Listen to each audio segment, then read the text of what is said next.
kalau kurang berehat, kurang istirahat, mungkin lebih cepat sampai 14-15 hari, 15 hari dengan pembukaan. Jadi ketika Nabi sampai di Madinah, itu sekitar Rabiul Awal, pertengahan Rabiul Awal. Nah, setelah ditanyakan hal ini ya, kita telusuri, ternyata memilih bulan haram itu bukan sembarangan untuk dijadikan sebagai awal daripada tahun Islam atau bulan ya, bulan pertama dalam tahun Islam. Alasan beliau yang pertama, Nabi Shallallahu Alaihi Wasallam sudah berazam melakukan hijrah itu semenjak di bulan Muharram. Makanya bocor, rencana Nabi ini bocor untuk melakukan hijrah. Karena itu tokoh-tokoh Quraisy mengirim bodyguard untuk mengurung Nabi supaya jangan sampai keluar karena bocor. Beliau dari semenjak Muharram itu sudah berniat untuk hijrah, memindahkan medan dakwanya dari Mekah ke Madinah. Tetapi dengan izin Allah, baca surat Yasin itu ya, wa ja'alna min baini aydihim saddan wa min khalfihim saddan fa'aghshaynahum fahum la yubsirun. Rasulullah menaburkan kerikil-kerikil ke arah wajah pemuda-pemuda yang diutus oleh tokoh Quraisy mengepung rumah Nabi agar tidak keluar beliau. Mereka semua tertidur pulas sampai matahari terbit. Itu semenjak bulan Muharram. Yang kedua, bulan Muharram ini Nabi Shallallahu Alaihi Wasallam selesai finish melakukan ibadah haji, Hajjatul Wada. Jadi kalau kita lihat sejarah itu, beliau melakukan Hajjatul Wada, selesai nafar awal nafar thani tanggal 13 Zulhijjah, beliau istirahat 2 hari di Mekah. Jadi tanggal 15 Zulhijjah beliau dan rombongan balik lagi ke Madinah. Sehingga ketika sampai di Madinah persis di bulan Muharram, selesai Zulhijjah kan, selesai melakukan ibadah haji. Alasan yang ketiga, mengapa Umar bin Khattab memilih Muharram sebagai awal bulan dari penanggalan Islam ini? Karena bulan Muharram itu disebut di dalam hadis Nabi sebagai Syahrullah, bulannya Allah. Kalau kita lihat dalam hadis itu, afdalus siyami, afdalus salati ba'dal fariḍah qiyamul lail, wa afdalus siyami ba'da Ramadan syahrullahil muharram. Seutama-utama salat setelah salat fardu 5 waktu adalah salat qiyamul lail. Dan seafdal puasa setelah puasa Ramadan adalah puasa yang dilakukan di bulan Allah, Syahrullah Muharram, yaitu bulan Muharram.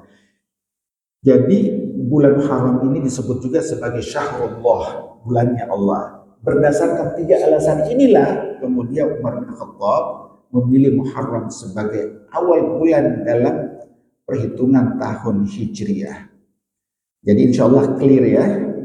Sehingga kalau kita ditanya, tahu ya bulan di mana Nabi Adam diterima taubatnya, Nabi Yunus keluar selamat dari perut ikan hiu, dan seterusnya terjadi di bulan Zulhijjah atau di bulan Muharram, ya karena penanggalan itu sudah ada semenjak penciptaan langit dan bumi atau bulan-bulan tersebut. Hanya saja dalam Islam bermula daripada zamannya Khalifah Umar bin Khattab, perhitungan tahunnya baru bermula semenjak dari Khalifah Umar bin Khattab.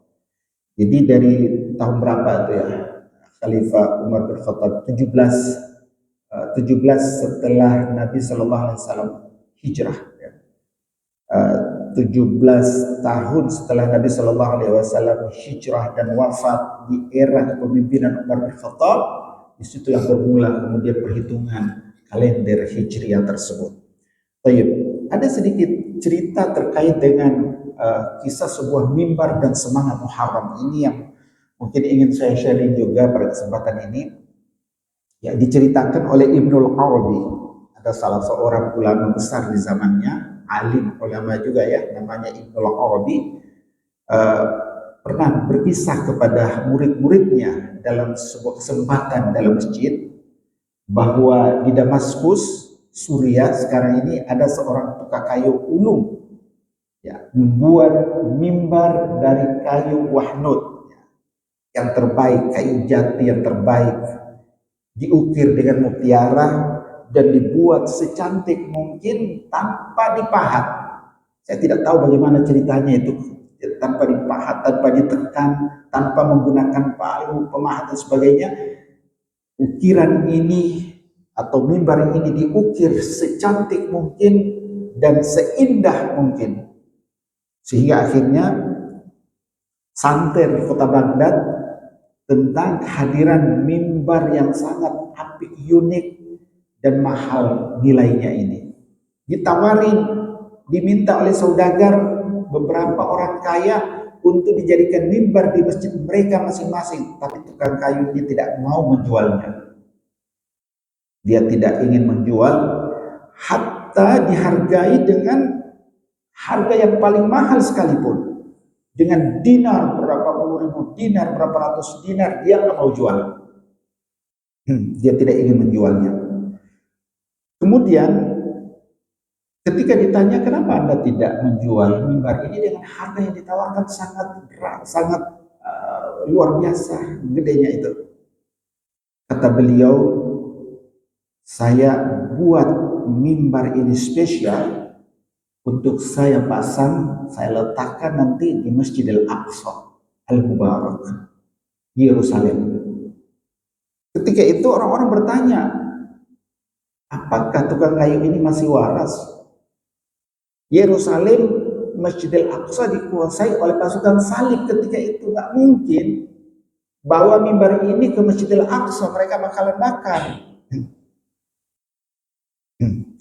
Kata tukang kayu ini dengan penuh optimis akan muncul seorang prajurit pemberani, menggebrak, mendobrak keadaan yang stagnan, yang saat ini menurut kita itu mustahil untuk terjadi. Akan muncul seorang prajurit ini membawa mimbar saya ini diletakkan di Masjidil Aqsa. Akhirnya viral kata-kata tukang kayu ini, walaupun dia seorang awam tetapi menggugah kata-kata dia dengan mimbar yang dia ciptakan, yang dia ukir dan seterusnya ini viral sampai keluar Baghdad. Semua orang merasa penasaran, ingin lihat seperti apa sih cantiknya, indahnya mimbar itu, dan diukir dengan mutiara lah segala macam. Semua orang penasaran, ingin lihat. Termasuk ada seorang remaja umur 7-8 tahun melihat, penasaran, pergi ke Baghdad lihat seperti apa mimbar itu. Setelah dia lihat, si anak yang umur 7-8 tahun ini bukan terkesima oleh bentuknya yang indah, tetapi kata-kata tukang kayu itu, mimbar ini khusus saya buat untuk diletakkan di Masjidil Aqsa. Itulah yang menjadi bahan pikiran si anak remaja 7-8 tahun itu. Seiring dengan perjalanan waktu, tahun berganti tahun, 40 tahun kemudian, remaja 7-8 tahun tadi itu, dialah yang membawa mimbar ini ke Masjidil Aqsa. Anak remaja itu bernama Salahuddin Al-Ayyubi. Dari beliau kemudian diletakkan di Masjidil Aqsa. Mimbar ini dibakar oleh Zionis Israel pada tahun 1969. Silakan buka, dalam sejarah disebutkan seperti itu. Dibakar oleh mereka, hampir ludes, habis mimbar ini. Lalu kemudian pemerintah kerajaan Yordania membangun kembali dengan sumbangsi beberapa negara Islam termasuk Malaysia dan beberapa negara Arab. Entah apakah sekarang masih ada lagi, tapi bukan asli lagi, bukan asli di zamannya Salahuddin Al-Ayyubi. Jadi apa kaitannya kisah ini dengan semangat Muharram?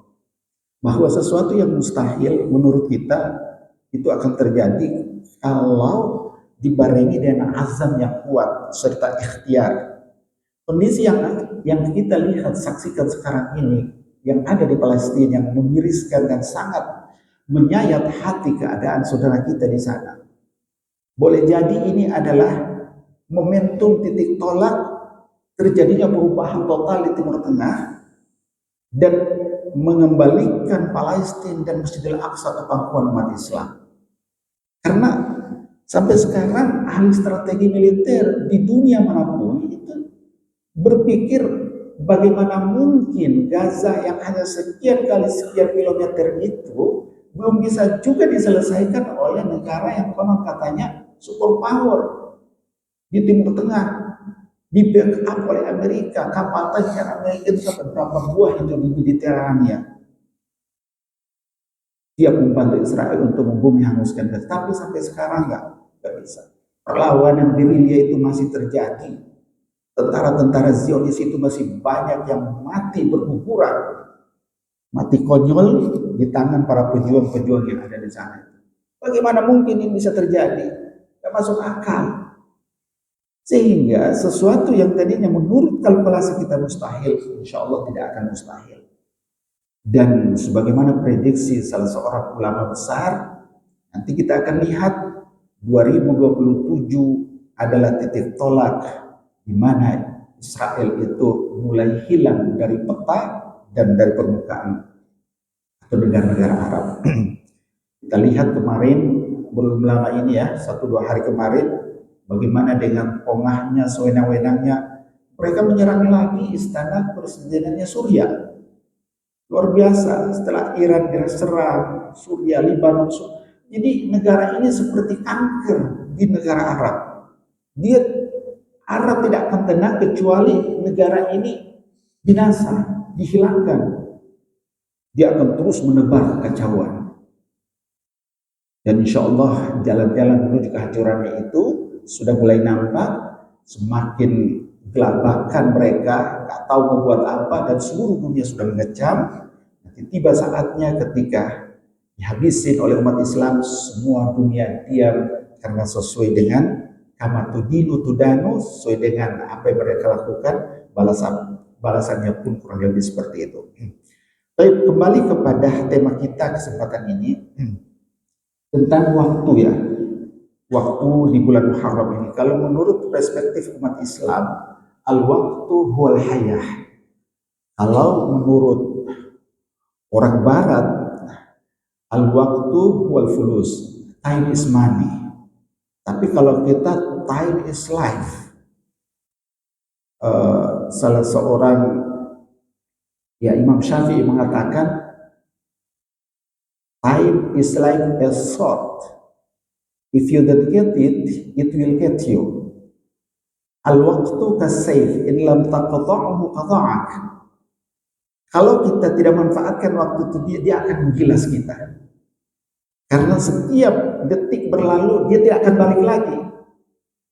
Kalau uang, money, hilang, bisa kita cari. Tapi kalau waktu 1 detik berlalu, nggak bisa dibalikin lagi. Karena itu, Islam menganggap al-waqtu huwal hayat nafsuha. Waktu itu adalah kehidupan itu sendiri.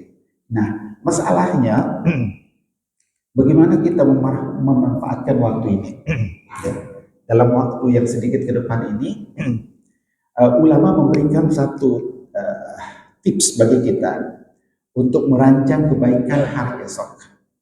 Pertama, melepaskan beban-beban dosa yang kita lakukan setahun yang lalu atau beberapa waktu yang lalu. Upaya untuk memperbaiki diri ini harus diawali dengan tazkiyatun nafs, membersihkan diri. Al-inaba ilallah, kembali kepada Allah, memurnikan Allah sebagai Tuhan sesungguhnya disembah, diawali dengan muhasabah.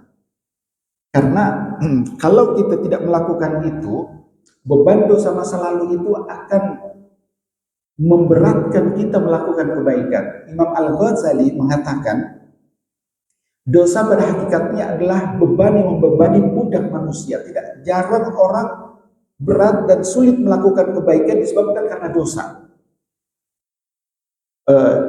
Susah sekali untuk diajak berbuat baik, diajak beramal sosial. Ada 1001 macam alasan. Dan nggak tahu, ada saja gitu.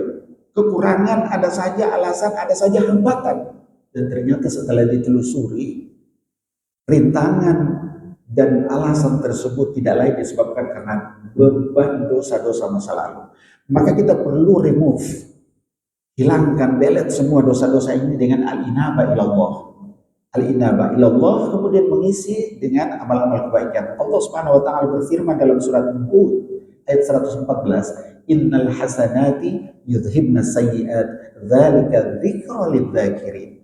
Kebaikan yang dilakukan itu niscaya akan menghapuskan keburukan, maksiat, kelalaian yang dilakukan sebelumnya. Ini adalah peringatan bagi orang yang mau mengambil peringatan. Wa atbi'as sayyi'atal hasanata tamhuha, kata Nabi sallallahu alaihi wasallam. Ikuti setiap kelalaian, dosa, maksiat dilakukan dengan kebaikan, niscaya akan dihapuskan maksiat tersebut.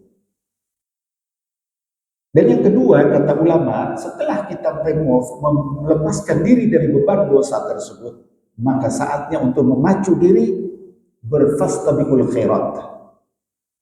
Berlomba-lomba melakukan kebaikan, tidak ada waktu tersisa kecuali diisi dengan kebaikan sebanyak-banyaknya, tanpa ditunda-tunda lagi. Sejatinya seorang muslim itu tidak akan pernah merasa puas dengan kebaikan yang dia lakukan.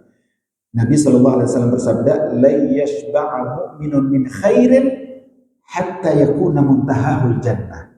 Seorang mukmin tidak akan pernah merasa kenyang, puas dengan kebaikan yang dia lakukan sampai kakinya menginjakkan lantai surga. Seorang mukmin sejatinya seperti itu. Oleh karena itu, kita terus lakukan kebaikan tersebut. Wa fidzalika falyatanafasil mutanafisun. Mungkin ada pelecut, cambuk. Kadang manusia ini perlu dicambuk, dicolek juga ya, agar tetap istiqomah dalam kebaikan. Di sini ulama memberikan bekal sebagai cambuk bagi kita untuk tetap istiqomah di jalan Allah dalam perbaikan ya. Dukung azam kita ingin merubah diri tersebut ke arah yang lebih baik dengan dua perangkat, kata ulama, yaitu ar-raja wal khauf. Al-khauf wal raja ilallah. Al-khauf wal raja ilallah. Al-khauf ini perlu kita hadirkan dalam diri kita. Tujuannya untuk apa? Menciutkan nyali kita melakukan maksiat, menciutkan nyali kita di hadapan murka dan azab Allah. Itu tujuan al-khauf ilallah dalam merancang kebaikan kita ke depan. Kemudian ar-raja, harapan, obsesi, tujuannya untuk apa? Supaya semakin meneguhkan azam kita dengan ar-raja ini, dengan obsesi dan harapan ini, mengejar ridha dan surga Allah Subhanahu wa taala. Wa ila rabbika farghab wa ridwanullahi akbar. Keridhaan Allah Subhanahu wa taala adalah cita-cita tertinggi, adalah puncak daripada tujuan kita. Seorang itu tidak akan bisa masuk surga. Jadi kata Nabi sallallahu alaihi wasallam, yadkhulu minkum ahadul al-jannata bi'amalihi. Wala anta ya Rasulullah wala ana illa yatagammadillahu bi rahmatihi. Jadi karena rahmat Allah dan ridha Allah kita bisa masuk surga. Mungkin saya coba ulang kembali kisah cerita orang di dalam surga itu. Ya, mudah-mudahan kita semua menjadi ahli surga insyaallah ya. Karena taman-taman surga itu sudah kita semai dari semenjak ini. Ini adalah taman-taman surga, dan insya Allah kita akan balik ke kampung halaman asli kita di surga Allah Subhanahu wa taala. Di dalam surga itu nanti Allah Subhanahu wa taala mengundang kita secara spesial. Dan disiapkan kendaraan namanya An-Najaib di depan gerbang surga. Semua ahli surga dipersilakan untuk menaiki An-Najaib tersebut, karena tidak akan ada yang bisa mengantarkan kecuali kendaraan itu menuju kepada undangan spesial Allah. Dan malaikat teriak di ganggang istana surga itu, ya ahlal jannah innallaha yastajirukum, ya ahlal jannah innallaha yastajirukum. Wahai penduduk surga, Allah mengundang kalian, persiapkan diri kalian menghadiri undangan spesial Allah. Naiklah di An-Najaib, sampailah di suatu tempat itu, Allah Subhanahu wa taala bertanya, ya ahlal jannah, assalamualaikum ya ahlal jannah. Dijawab dengan apa? Allahumma antas salam wa minkas salam wa ilaika ya'udus salam. Hayna rabbana bis salam wa adkhilna al-jannata daraka wassalam. Aradaitum ya ahlal jannah? Apakah kalian puas dengan nikmat di surga? Ya Allah, kaifa la nurdi wa qad adkhaltana al-jannah. Gimana kami tidak puas engkau masukkan surga, padahal kami tidak layak masuk surga. Tapi karena ridho dan rahmatmu, engkau masukkan kami ke dalam surga. Kaifa narda? Gimana kami tidak ridho, tidak puas ya Allah. Jadi begitu keadaannya. Jadi tujuan kita meletakkan ar-raja ini untuk melecut obsesi kita menggapai ridho Allah Subhanahu wa taala di tahun-tahun yang akan datang ini, supaya Allah Subhanahu wa taala, supaya kita tidak lalai. Baik, sebelum saya tutup mungkin ada beberapa yang ingin saya sampaikan terkait dengan mengapa kita harus planningkan diri untuk tahun yang akan datang ini. Pertama, karena kita ingin menjadi orang cerdas. Karena orang cerdas menurut versi Nabi Shallallahu Alaihi Wasallam itu adalah al-kayyisu madana nafsahu wa amila lima ba'dal maut. Itu adalah orang yang cerdas. Kita ingin jadi orang yang cerdas menurut versi Nabi, yaitu semua amal yang dia lakukan itu obsesi dia untuk akhirat. Kira-kira ini kalau saya lakukan untung nggak untuk akhirat saya, atau malah jadi bumerang bagi akhirat saya. Jadi tujuannya itu melampaui sekat-sekat dunia ke akhirat. Itu ciri orang yang cerdas. Sehingga kita perlu melakukan planning depannya ini karena tujuannya menggapai cerdas versi Nabi Shallallahu Alaihi Wasallam. Kemudian mengapa kita harus melakukan planning kebaikan ke depan ini agar ringan hisab kita kelak di akhirat. Imam Hasan Al Basri mengatakan, Innal mu'min qawwaman ala nafsih, yuhasab nafsuhu lillah, wa inna makhaffal hisab yawmal qiyamah ala qawmin hasabu anfusahum fid dunya. Wa inna masyaqqal hisab yaumil qiyamah ala qaum akhadhu hadzal amra min ghairi muhasabah. Jadi kata Imam Hasan Al-Basri, tujuan kita melakukan refleksi, introspeksi, muhasabah, evaluasi, tujuannya adalah supaya kita di akhirat nanti semakin ringan hisab kita. Karena hisab di akhirat itu syak, pelik sekali. Bapak-bapak Ibu sekalian rahmati Allah, pelik sekali, tidak kebayang sama kita sampai orang-orang semua bertanya, "Mali hadal kitab la yughadiru saghiratan wa kabiratan illa ahsaha wa wajadu ma 'amilu hadiran wa la yadhlimu rabbuka ahadan" dalam surat Al-Kahfi. Ini kitab apa? Di sini saya kan nggak sengaja dimahkamah oleh Allah Subhanahu wa taala, semua itu nanti sampai clear karena Allah ahkamul hakimin, agar ringan hisab kita. Kenapa kita harus melakukan itu? Karena manusia ini mudah sekali lupa. Wala takunu kalladzina nasullaha fa ansahum anfusahum. Lupa. Manusia nasiya yansa wa ma sumiyal insanu illa linasihi. An-nas itu sebenarnya adalah isim fa'il daripada nasiya yansa. An-nas fa'il, subjek, pelupa. Nah, karena lupa itu adalah identik pada diri manusia. Kemudian juga manusia itu tidak pernah lepas dari dosa. Kullu bani Adam khata' wa khairu khata'in at-tawwabun. Kan serta merta kemudian kita angkat tangan ya, karena memang jati diri kita seperti ini, kita terima aja, enggak mesti ada ikhtiar, karena Rasulullah mengatakan khairu khata'in at-tawwabun. Sebaik-baik orang yang lupa, orang yang selalu terjatuh dalam dosa, dia segera sadar, balik lagi, bertobat dan kembali kepada Allah Subhanahu wa taala. Wa kulluhum atihi yaumal qiyamati farda. Semua kita akan datang kepada Allah, menghadap Allah seorang diri. Sebagaimana kita lahir seorang diri, kita pun akan balik kepada Allah, menghadap Allah seorang diri. Pertanyaannya, sudah siap kita menghadap Allah? Wa kulluhum atihi yaumal qiyamati fardan. Wa khashatil aswatu lirrahmani fala tasma'u illa hamsa. Semuanya pada takut, tidak ada yang angkat suara di hadapan Allah Subhanahu wa taala. Ketika tiba nama kita dipanggil, wadzakir mahsin, tiba-tiba yang baik itu padam semua antara kita dengan Allah. Allah Subhanahu wa taala kemudian membeberkan semua catatan-catatan kita. Ini gimana nih? Kamu lihat, Iqra kitabak, kafa bi nafsika al-yawma 'alaika hasiba. Baca sendiri catatanmu. Kamu hitung sendiri dulu supaya tidak komplain sana sini. Ketika melihat itu satu gunungan saja sejauh mata memandang catatan kita dan balik sampai mati itu, Allahu Akbar, banyak catatan merahnya sampai kita pesimis.